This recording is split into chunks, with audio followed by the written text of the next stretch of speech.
Coming up on Mountain News this morning, as the new year approaches, lawmakers are already planning the next legislative session.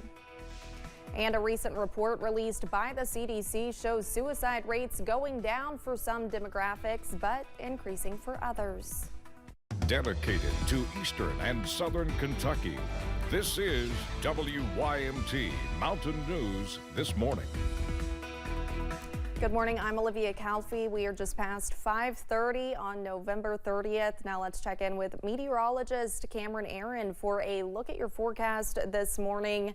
And Cameron, a chilly morning out there. I know that people are not going to want to forget their jackets whenever they leave, but hopefully it'll warm up a little bit later. Yeah, you may need some extra time this morning to defrost the car. Some of us waking up below freezing, but like you said, Olivia, some improving temperatures on the way on Thursday, also for Friday, and some 60s are possible by this weekend. But this morning, we are chilly. Here's a live look from downtown Hazard overlooking Triangle Park. And Olivia, it's beginning to look a lot like Christmas as those decorations begin to go up across the mountains, and that temperature also chilly this morning, down to 37 in Perry County. Most of us waking up in the 30s and 40s with those cooler pockets in the 20s, down to 27 for Harlan, 40 in Jackson, 36 in Somerset, and 28 over in London at this hour. But the good news, we are dry as you wake up and walk out the door, and more dry weather is also on the way on Thursday as we stay under a mix of sun and clouds as high pressure also dominates the forecast today. But some changes on the way by Friday, more showers, also breezy weather is on the way.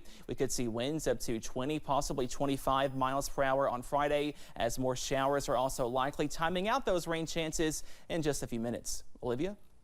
All right, thank you, Cameron. With the buzz of the election over, Kentucky's political minds are now looking toward the upcoming General Assembly with a legislative session that will focus on the budget. WYMT's Buddy Forbes has more about the plans shared by the majority leaders who dropped by Pike County yesterday. From the state capitol to the small town courthouse. This town, this county has made me what I am today. And, you know, it's my delight to show it off to folks who may have not have been here before. The Senate Majority Caucus visited the mountains Wednesday, touring some of Pikeville's progress, from Pikeville Medical Center to the advancements at the Kentucky Enterprise Industrial Park. Kentucky does best when all of us do best. And I think that's part of the joy of having been here.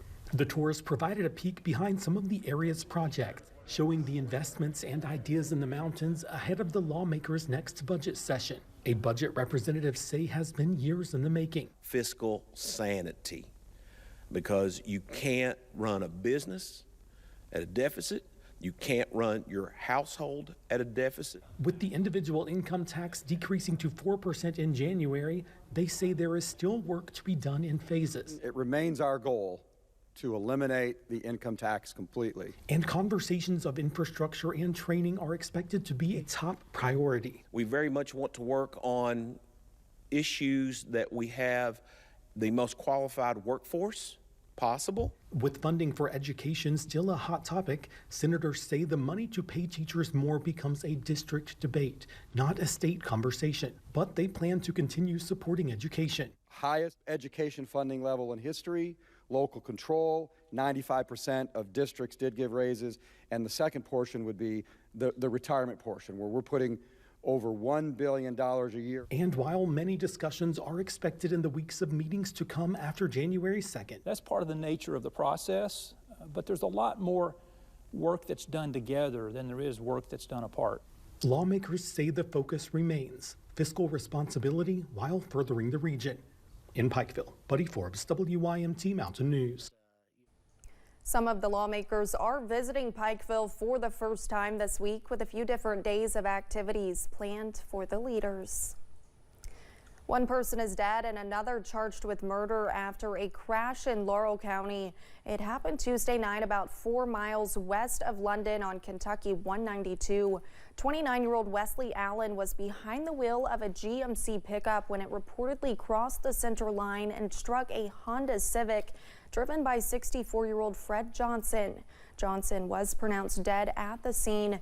Allen was arrested and charged with murder. Deputies say alcohol is believed to be involved. Allen was taken to the Laurel County Correctional Center. In West Virginia, state police say they have discovered what appears to be human remains inside a burned vehicle. The investigation began yesterday morning on a gravel road just off German Ridge Road in Wayne County, West Virginia. Troopers were out in the area most of the day working to gather evidence to try and figure out what happened. One Pulaski County Sheriff's deputy was recently recognized for what he did after a crash earlier this year. Tuesday, a life-saving medal was presented to Deputy Logan Crabtree at a fiscal court meeting. Crabtree responded to the incident on East Highway 80 back in August. He discovered a man who was seriously hurt and applied a tourniquet to stop the bleeding.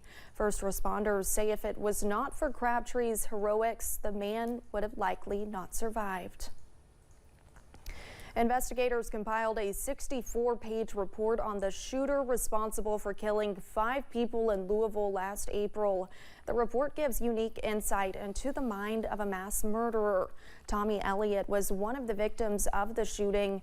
He was a known activist for gun control, and his friends say he would be leading the charge for change if this had happened at any other building. If he were alive, he would be fighting and caring for those who survived. Their lives have not been easy. It's been a long year for people, but we just have to keep fighting. Surviving victims and family members say they are moving forward with litigation against Radical Firearms, the Texas company that produced the rifle used by the shooter. The CDC recently released suicide rate data showing what those rates look like across different demographics in the U.S. in 2022. While suicide numbers went down for people younger than 34, those older than 75 had the highest rate of suicide across all age groups. Alyssa Williams spoke with mental health workers and those who work with senior citizens to learn more about these findings. New CDC numbers show that 2022 was a record-breaking year for suicides across the U.S., but more specifically for those over the age of 75. I don't really see a lot of people in that age demographic that are telling us that. Most of our calls are people who are ages 18 to 24. New Vista's 988 Suicide and Crisis Lifeline Coordinator Corey Hudnall says they rarely receive calls from senior citizens, but when they do, they have a distinct reason for calling in. Whenever I was taking calls, I'd hear a lot of grief and a lot of pain, and so with that, I think a lot of people were lonely. Windsor Gardens Executive Director Dustin Downs agrees that loneliness impacts senior citizens, especially if they transition into assisted living facilities. It's a tough transition, leaving your home that you've lived with your family your whole life and battling this into a new area, a new phase of life.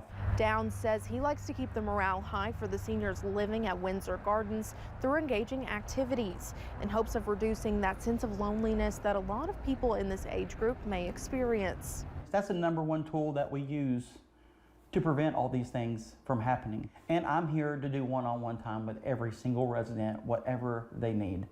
I do it often and a lot, and that makes a difference. Hudnall adds that checking in on your loved ones who are around this age group could not only help them feel like they have support, but it could potentially save their life. I think it's important for maybe you to tell them to talk to somebody or to call 988, and if we can kind of break through that stigma and actually be able to talk about suicide.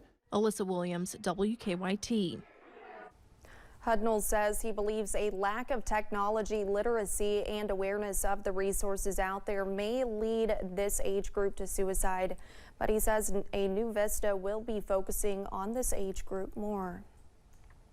A World War II soldier who died nearly 80 years ago in Europe has finally come home.